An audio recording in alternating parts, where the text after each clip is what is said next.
There was a time when I believed fullness meant safety. Full calendar, full inbox, full shelves, full heart, or what I mistook for one. Every moment had to prove I was doing enough, being enough, earning my place in a world that rewards the busy and forgets the still. But the nights kept coming, long and heavy, where even sleep felt like work. I would lie there scrolling through other people's lives, measuring my worth in their highlights. My mind was a crowded room, no windows, no quiet. I prayed once, not with words but with exhaustion. Please, let something make sense. What I didn't expect was silence. It came one morning when my phone died mid-scroll. No music, no notifications, just the hum of the refrigerator and the sound of my own breathing. At first, it felt like loneliness. Then it started to feel like space. I looked around my apartment, the stacks of unread books, the clothes I kept just in case, the trophies of a person always chasing. For the first time, I didn't feel proud. I felt heavy. And somehow, that honesty was a kind of mercy. I started clearing the table, not because I had time, but because I needed room. Each small thing I put away, the empty cup, the pen, the unopened mail, felt like loosening a knot I didn't know I'd tie. It was strange. The less there was around me, the more I could breathe inside. That's when Eckhart's words came back to me. To be full of yourself is to be empty of God. I never thought of God as a man in the sky. I thought of it as the quiet that rises when you stop performing, the divinity that appears in a single unguarded breath. And that morning, I felt it, not as thunder or revelation, but as gentleness, a presence in the space I had finally left open. So I kept going. I cleaned a drawer, then a memory. I stopped rehearsing old arguments in my head. I wrote one letter I'd been avoiding and deleted another I'd never sent. And with every act of release, the world came closer. The light, the wind, the laughter from the street below. I was still me, but without all the noise of proving it. I realized fullness was never the goal. Presence was. Because when you stop filling every silence, life has a way of speaking. When you stop clutching for control, kindness finds a way in. When you make room, love recognizes the invitation. Now, on most mornings, I light one candle before work. I let the flame burn without needing it to mean anything. It's small, ordinary, and alive, the way I hope to be. Sometimes I still forget and fill the day with noise again. But even then, I know the way back. One quiet breath, one cleared corner, one simple prayer of letting go. I used to think emptiness was what you had when life took something from you. Now I see it differently. Emptiness is what you offer, the space that makes room for grace. And when that space opens, you begin to feel it. The world has been waiting to pour itself in. There's a quiet ache behind the things we keep. Some of it is memory, yes, but some of it is fear. Fear that if we set something down, even for a moment, we'll lose the proof that we once mattered. I stand at the closet again. The door yawns open like a question I've been dodging. A slant of late morning light spills across the floor, warm but uninvited. The air smells faintly of cedar and old perfume. I tell myself I'm just cleaning, but deep down, I know I'm negotiating with ghosts. Each hanger holds a story I've been too polite to end. There's a dress I wore the day someone told me I looked radiant, before they left. A coat from the winter I worked double shifts, trying to afford a life that always seemed one paycheck away. A pair of shoes from a trip I never took, still with the tags on, waiting for the version of me who was supposed to get braver. Every object here is a fragment of longing, and I keep them because I've mistaken remembering for belonging. I trace my hand along the fabric. The cotton is tired. The colors have softened. Still, I hesitate, as if the moment I drop it into the donation bag, I'll lose the thread that ties me to who I used to be. somewhere inside, a small voice says, if you let this go, who will you be without it? It's an honest question, because most of us are taught to build ourselves out of proof, grades, jobs, relationships, clothes that tell a story.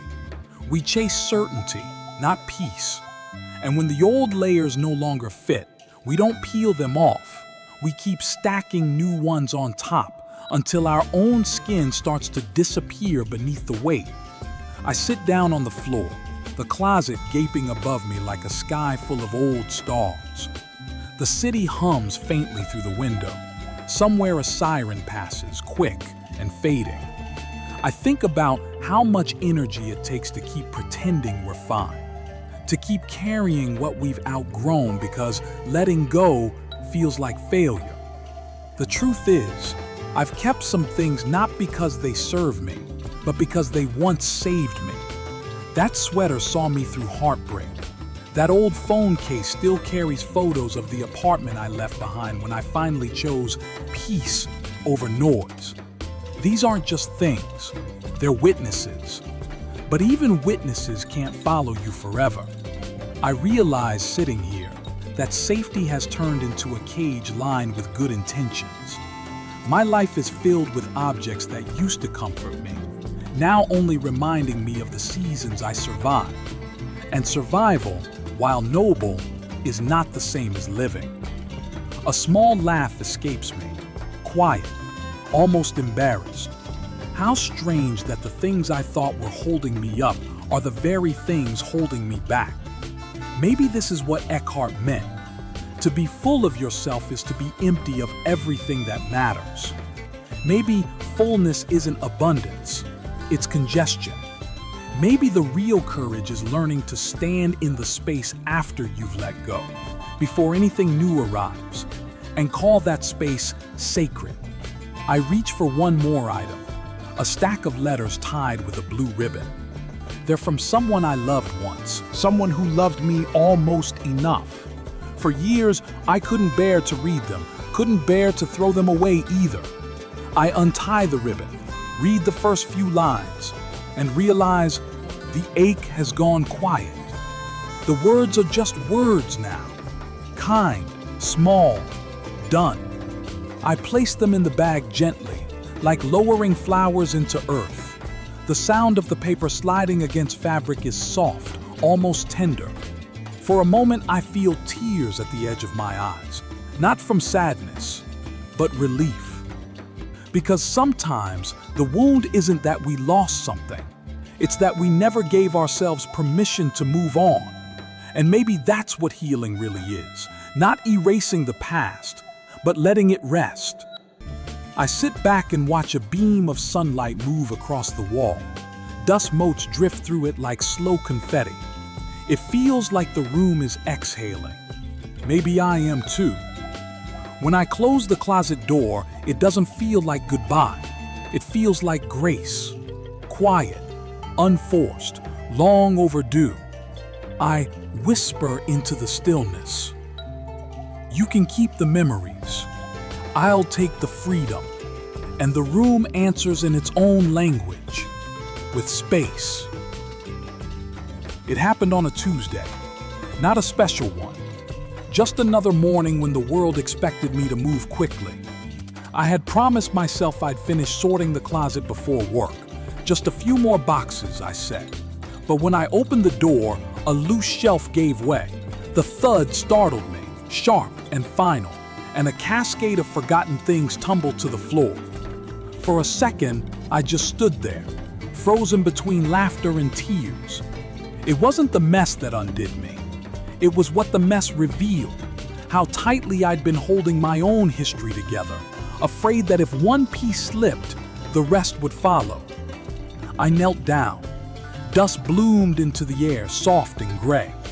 A photograph slid from between two books. Me at 21, smiling in a way that didn't reach my eyes. I remember that girl, always performing, always auditioning for approval.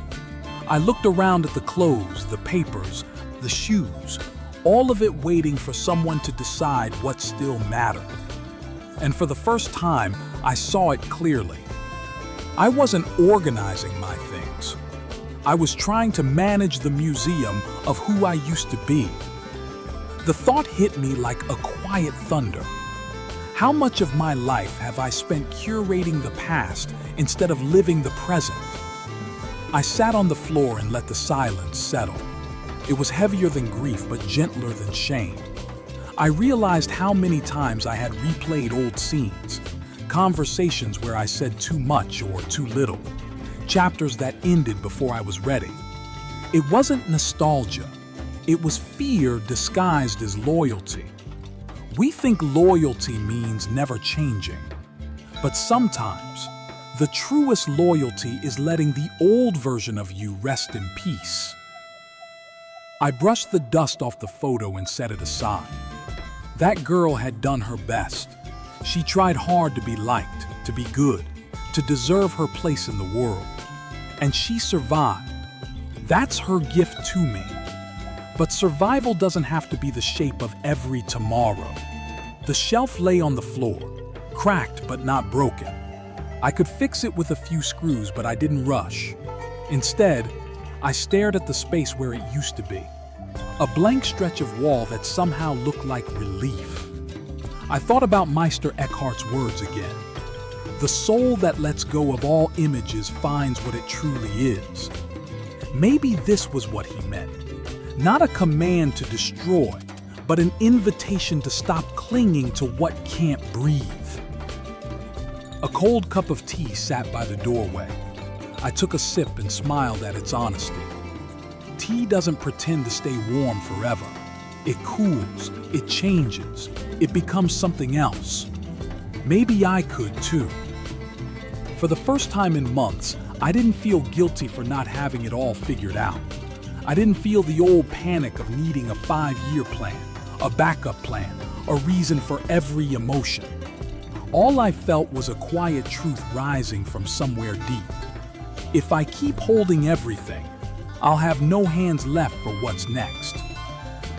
That realization wasn't dramatic. It didn't come with music or tears. It was more like a click, the sound a lock makes when it finally lines up with its key. I started to gather the fallen items, but I didn't rush to put them back. Some went into the donation bag.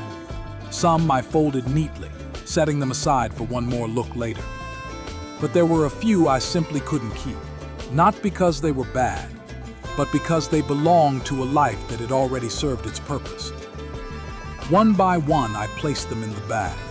The sound of fabric settling was soft and kind, like rain. I whispered, "Thank you," again and again, not out of ritual, but out of recognition. Gratitude is how we say goodbye without bitterness.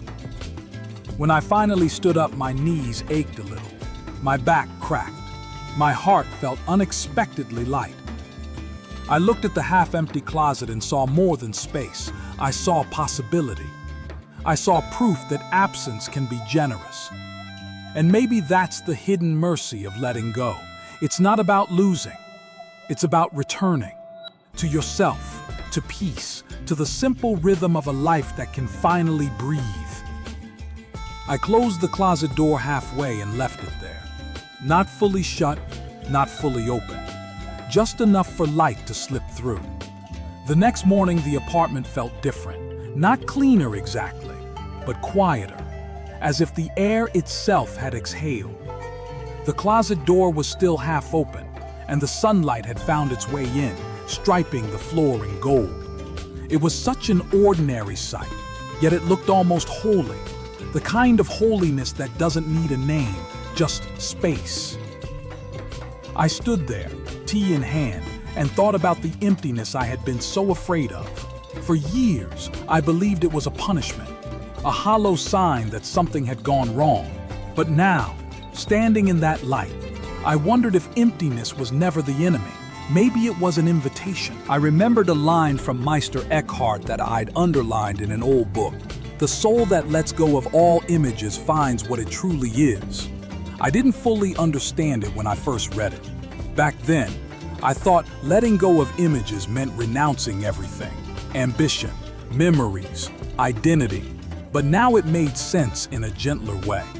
It wasn't about erasing the past. It was about loosening my grip. We spend so much of our lives clutching the pictures we've drawn of ourselves, the roles we play, the stories we tell to sound put together.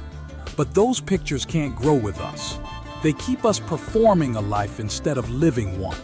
When we release the image, even just a little, we begin to meet life as it truly is, unscripted, spontaneous, full of grace we didn't earn. I glanced at the half-empty shelf. There was nothing profound there, just folded space. And yet, that space was speaking. It said, you don't have to keep filling everything. Some parts of you are meant to stay open.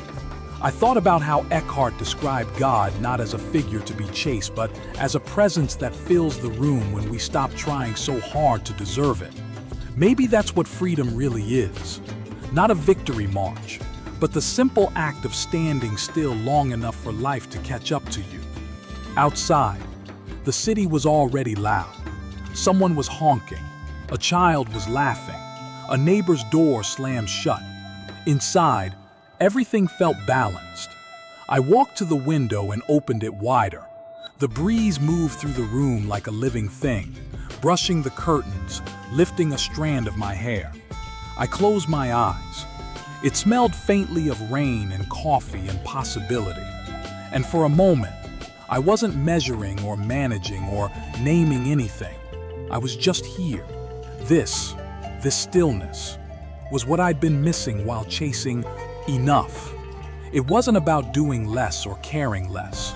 It was about being present enough to notice what was already offering itself.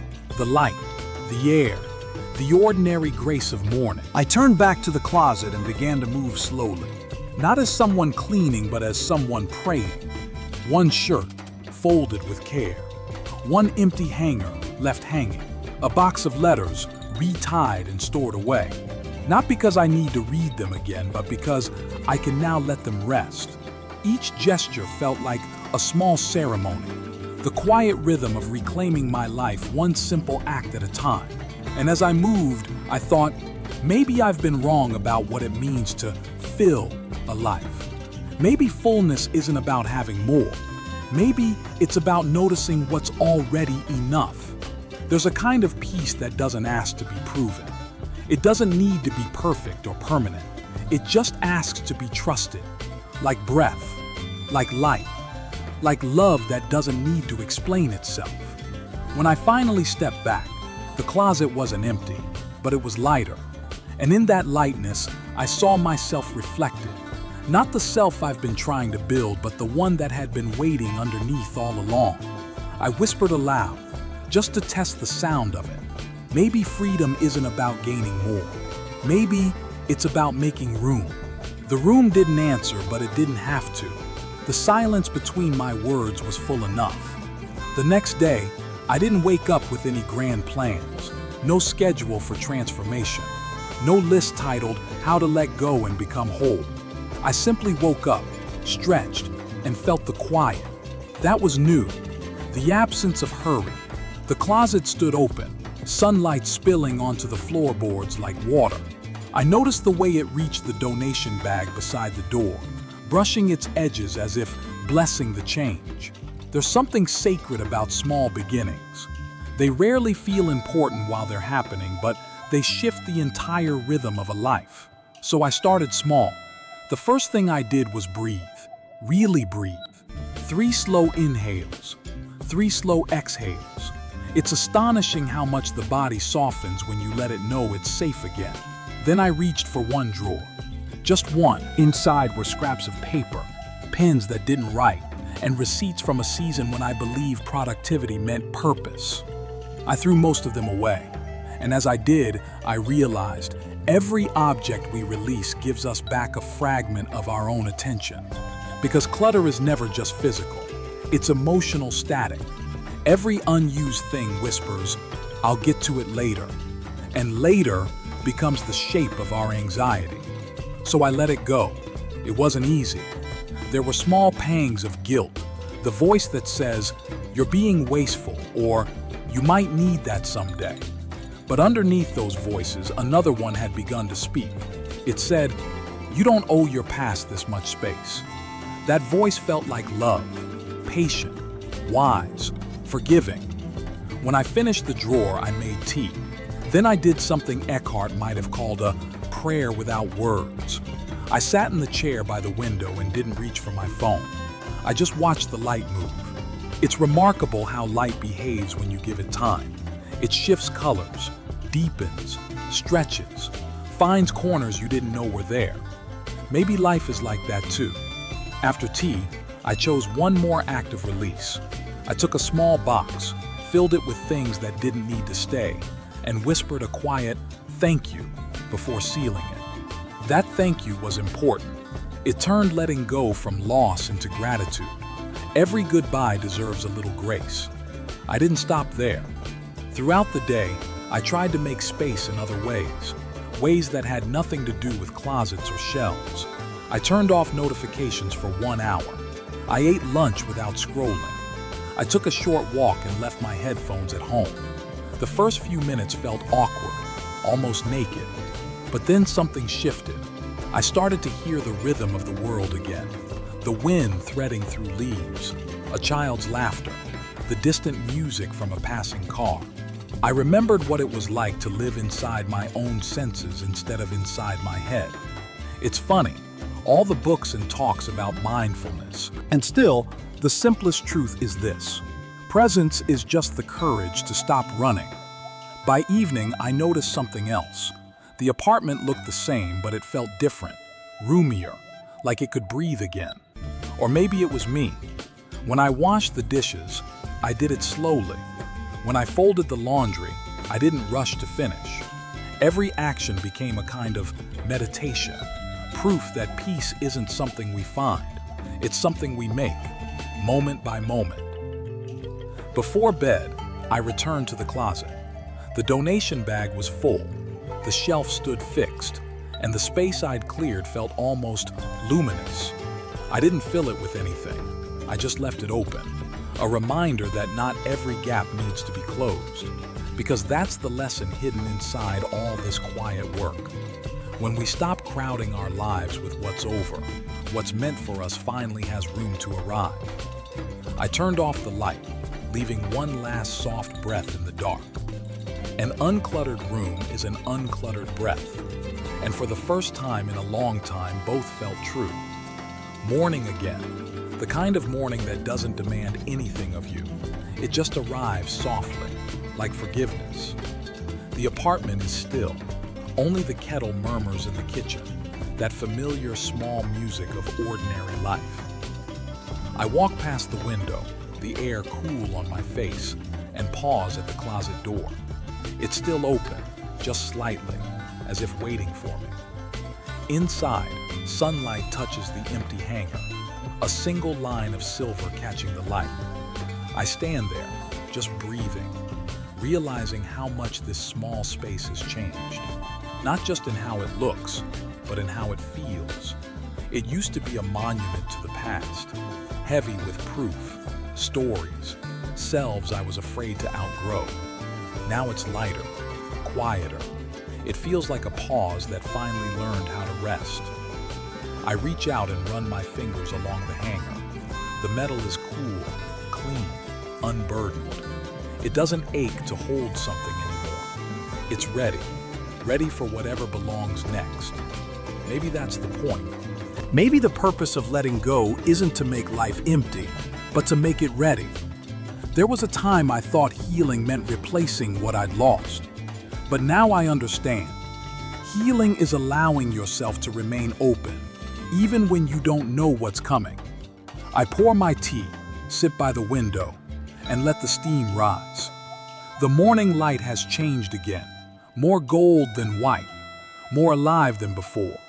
The city is waking up outside, footsteps, laughter, the slow start of engines. Life goes on, as it always does. And here I am, part of it again, not watching from behind old glass, not weighed down by what used to be, but present in this breath, this light, this cup, this quiet. I think of Meister Eckhart, The way he spoke of detachment not as coldness but as love in its purest form. To release the image so you can hold the truth. To loosen your grip on what's passing so that what's eternal can finally touch you. Maybe that's what I've been learning all along. That we don't find peace by holding on tighter. We find it by daring to open our hands. The closet isn't empty. It's honest. It reflects back the truth that every ending, every item we release, every chapter we close, is simply making room for life to keep unfolding. And isn't that what becoming truly yourself is about? Not building more walls of identity, but allowing yourself to stay porous, soft enough for joy to enter again, free enough to love without fear of loss. I sip my tea and smile at the thought. The taste is simple, earthy, warm, nothing dramatic, but wholly satisfying, like a small reward for choosing peace over proof. When I glance back at the closet, the light has shifted again. The empty hanger now glows faintly, golden, like a quiet halo of possibility. I whisper, not to anyone in particular, but maybe to life itself. Maybe emptiness isn't absence, it's readiness. And somehow, that feels like the most honest prayer I've ever said. Because readiness is where hope begins. It's the moment between letting go and becoming. The breath before the next chapter starts. Outside, a bird lands on the windowsill. Small, bright, alert. It doesn't stay long. It doesn't need to. It came to remind me that life keeps moving toward the light, even when we're not chasing it. I think about the person I was when this story began. The one afraid that letting go meant disappearing. Now I see. I didn't vanish. I made space. And in that space, something new, something more honest, is starting to grow. Before I leave for the day, I turn once more toward the closet. The air feels still, sacred in its simplicity. I whisper one last thing. What if the space you clear today is where peace will land tomorrow? Then I close the door, not tightly, just enough for light to rest along its edge. The room breathes with me, and in that breath, everything feels possible again.